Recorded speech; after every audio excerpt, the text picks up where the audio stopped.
Assalamualaikum Cak Ulul. Waalaikumsalam. Gimana kabarnya? Baik, Bro Baik. Dimas, Bro. Baik. Saya duduk ya Cak Ulul. Oh, duduk aja, enggak apa-apa, udah.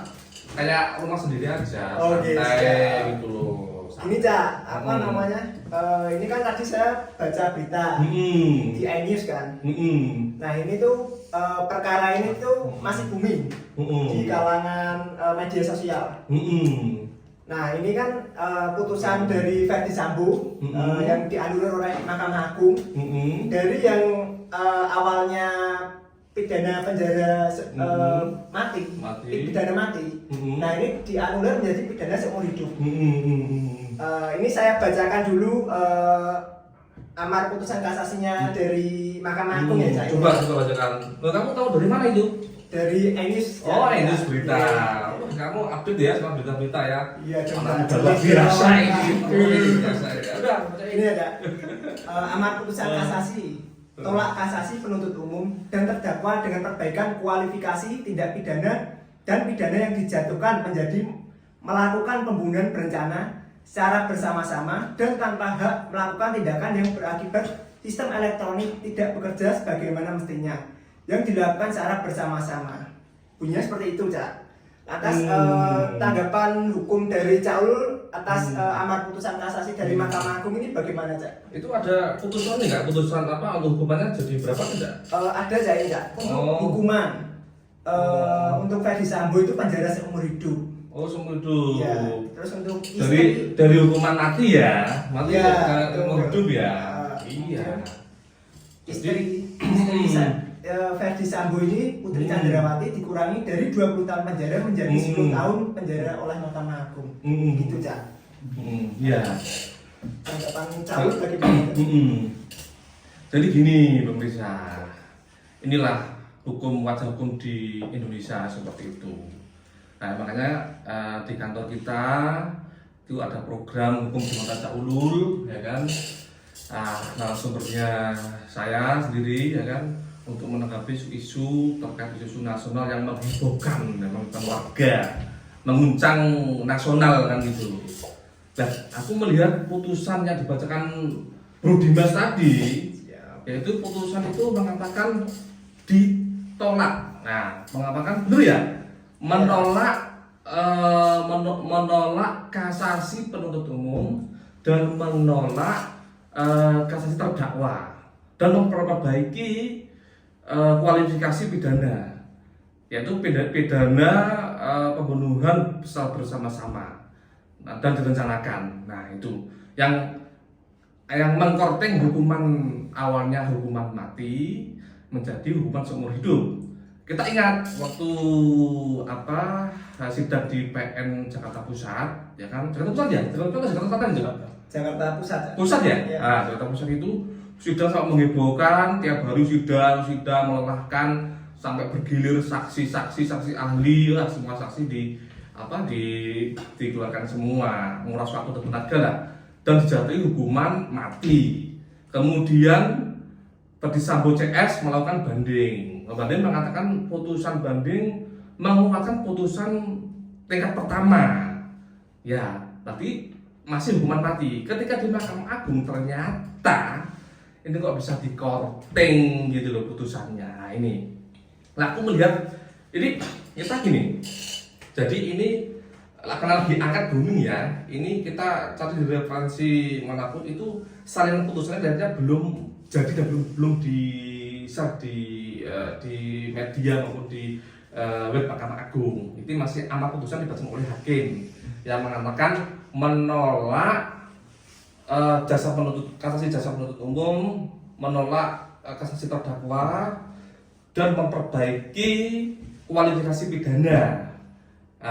Yang mana pidana pembunuhan seumur hidup,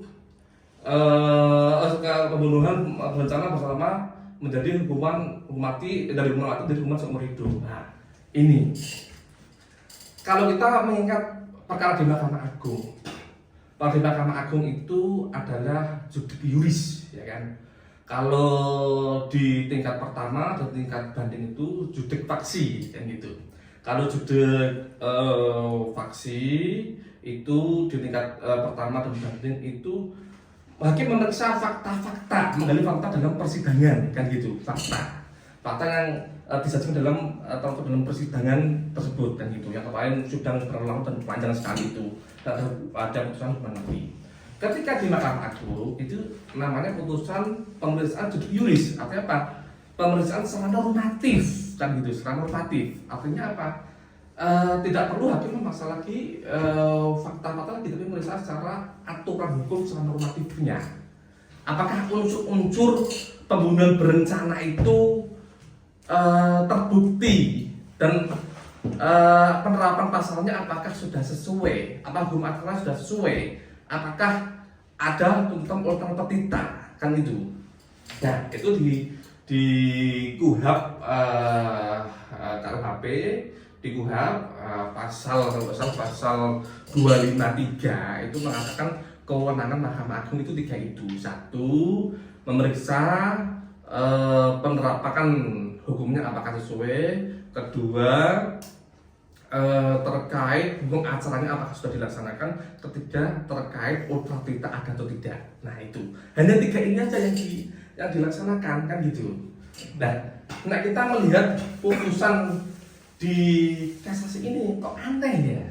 Harusnya kan kalau itu meringankan, harusnya mengabulkan kasasi terus mengadili sendiri, kan gitu. Nah ini enggak, ini menolak kasasi jaksa, menolak kasasi terdakwa, kemudian memperbaiki putusan dengan mengkorting hukuman mati dari hukuman seumur hidup. Nah apa kata dunia ini kalau seperti itu? Waduh. Nah gimana ini? Ini gimana bisa seperti itu hukum di Indonesia itu dibolak-balikan fakta itu, padahal sudah jelas bahwa dalam kasasi itu namanya judicial juris, yaitu memeriksa secara normatifnya apakah tentang undang-undang sudah sesuai atau tidak, hukum acara sudah sesuai atau tidak. Ketiga, ada nggak ultra petita. Nah sekarang kalau kita melihat amar putusannya, kita belum melihat salinan ini ya. Karena apa? Karena ini salinannya belum keluar dari Mahkamah Agung, belum atau update berita sampai sekarang ini belum ada satupun putusan Verdi Sambo ini diupload di Mahkamah Agung, belum. Jadi kita tahu amar putusannya dari sidang kemarin itu, kan itu seperti itu. Nah makanya kok bisa seperti itu. Wah ini gimana? Ini harus dilihat dari sisi yuridis, sisi sosiologis, sisi filosofinya. Kok bisa menolak tapi kok bisa merubah hukuman, kan itu bagaimana secara yuridisnya, pertimbangan hukum hakimnya kita belum tahu, kita nanti semua sampai sekarang kita belum dapat, bahkan orang di Jakarta itu belum dapat, sekarang masih berdebat sana sini gitu. Cuma gini, ini hukum Cak Ulul ini mungkin akan memberikan gambaran terkait putusan Mahkamah Agung itu kok menurut saya itu kok nyeleneh gitu, nyeleneh. Harusnya itu dikabulkan sebagian dan mengadili sendiri, tapi ini ditolak semua, kemudian mengkorting hukuman mati di hukuman hidup. Nah ini sangat aneh, ini putusan tolak perbaikan, kan aneh. Ini putusan banci banci. Walaupun kalau kita melihat ini saya menekankan aja terkait pertimbangan hukum nantinya, kan itu. Kemungkinan artinya apa? Hukuman mati memang di Indonesia itu peninggalan zaman Belanda. KUHP itu zaman Belanda, di mana zaman kolonial kemudian diverifikasi menjadi hukum positif dan berlaku di Indonesia. Nah itu. Nah, bahkan di Belanda sendiri sekarang hukuman mati sudah tidak ada loh. Coba perbandingan hukum di internasional. Belanda sudah ada hukuman mati, sudah tidak ada gitu loh. Nah makanya ini kebetulan kemarin ada Undang-Undang Nomor 1 Tahun 2023 terkait KUHP baru, ya kan? KUHP baru itu hukuman mati pun sekarang agak luntur. Karena apa? Ketika Undang KUHP ini akan berlaku tahun 2026 itu, bahwa hukuman mati itu bisa beralih ke hukuman seumur hidup apabila saat itu berlaku belum dieksekusi, ya kan, belum dieksekusi dan ada perlakuan baik kepada narapidana. Artinya apa? Nah, berarti memang hukuman mati di Indonesia ini kelihatannya mau dihapus kan gitu. Mau dihapus kan gitu. Kan sudah pernyataan Mahfud MD bahwa ketika ini undang-undang KUHP ini berlaku dan hukuman mati ini bisa beralih ke hukuman seumur hidup. Nah, berarti gimana? Sekarang nilai tujuan hukumnya gimana? Nilai kepastian, keadilan, kemanfaatannya kan itu ini seperti bandul. Kalau namanya kalau hukum di Arab sana, kalau orang membunuh ya dihukum nyawa. Kalau mencuri ya dipotong tangannya. Nah, itu hukum zaman dulu ya, hukum syariat itu seperti itu. Tapi hukum modern itu sekarang tidak berlaku karena apa? Ya, secara filosofi karena Allah aja maha pemaaf kan gitu, maha pemaaf, maha penyayang. Nah, yang bisa mencabut nyawa seorang itu ya Allah Subhanahu wa Ta'ala, bukan seorang manusia. Karena manusia itu juga artinya mempunyai titik bisa memperbaiki dan mengenali kesalahannya, dan bisa bermanfaat kepada orang lain. Nah, itu secara filosofinya seperti itu. Nah, kalau kita melihat putusan hakim Mahkamah Agung ini memang agak aneh gitu loh. Menolak kasasi jaksa, menolak kasasi terdakwa, kemudian mengkorting hukuman Ferdy Sambo yang hukuman mati menjadi hukuman seumur hidup. Nah, ini yang perlu kajian sebagai praktis hukum, sebagai yuris hukum. Ini perlu kajian apa putusan seperti ini dibenarkan dalam hukum di Indonesia. Itu ya, ini yang tadi sudah saya katakan, bahwa saya jelaskan di awal bahwa di Mahkamah Agung adalah judik juris. Kita hanya memeriksa terkait hukum normatifnya saja, tidak memeriksa fakta hukumnya. Ketika unsur di 340 dengan sengaja membunuh seorang dengan berencana, maka dihukum maksimal hukuman mati.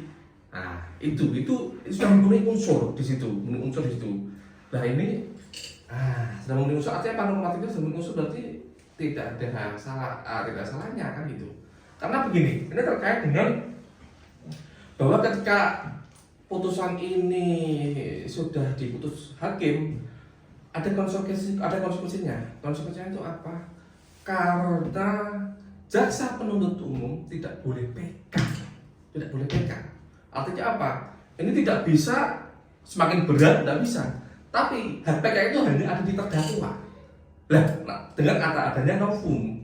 Nah, nanti kalau sudah adem ayem, nanti akan novum, kemudian ajukan PK dari seumur hidup menjadi 20 tahun. Nah, bisa tidak terjadi itu? Dimas? Bisa kan? Nah, itu. Makanya itu. Ini konsekuensi hukumnya. Itu loh. Ini dari seumur hidup, nanti kan dia terdakwa punya hak PK, nanti kalau ada novum PK lagi, jadi 20 seumur hidup dari 20 tahun. 20 tahun nanti kena kotak-kotak gerasi lagi, bisa bebas sebelum 20 tahun. Nah, itulah hukum di Indonesia. Ya, ini menurut saya sangat beda sekali untuk putusan Ferdy Sambo ini. Apalagi angka putusannya bunyi seperti itu. Putusan itu adalah putusannya banci gitu loh. Banci, harusnya mengadili sendiri, menerima kasasi terdakwa sebagian, mengadili sendiri dengan, nah ini harusnya seperti itu. Kalau seperti ini kan artinya apa? Kita mau jasa, mau PK dan sebagainya kan kesulitan. Karena apa? Yaitu penerapan hukum sudah sesuai, hukum acaranya sudah sesuai, nota sudah sesuai. Terus apa mau dimasalahkan lagi? Kan tidak ada. Nah, itulah selanjutnya seperti itu kan itu. Nah, ini di acara hukum di mata Cak Ulul. Kira-kira gimana Berdinas untuk penjelasan ini? Apakah masih yang kurang atau apa nih? Ini Gen Z nih, ya. Ada lagi nggak? Apa-apa, silakan. Kalau dari saya sudah cukup jelas sih Pak untuk penjelasannya gitu ya. Cak Ulul tadi. Sudah memberi gambaran pada saya atas putusan Mahkamah Agung tersebut. Ya. Oke, kalau udah selesai, ini adalah acara kantor kita Hubungan Ulul. Semoga semakin mengedukasi dan memelekkan hukum kepada masyarakat umum semuanya. Oke, Dimas. Ya, baik. terima kasih. Ya. Jangan lupa salam melek hukum. Wassalamualaikum warahmatullahi wabarakatuh.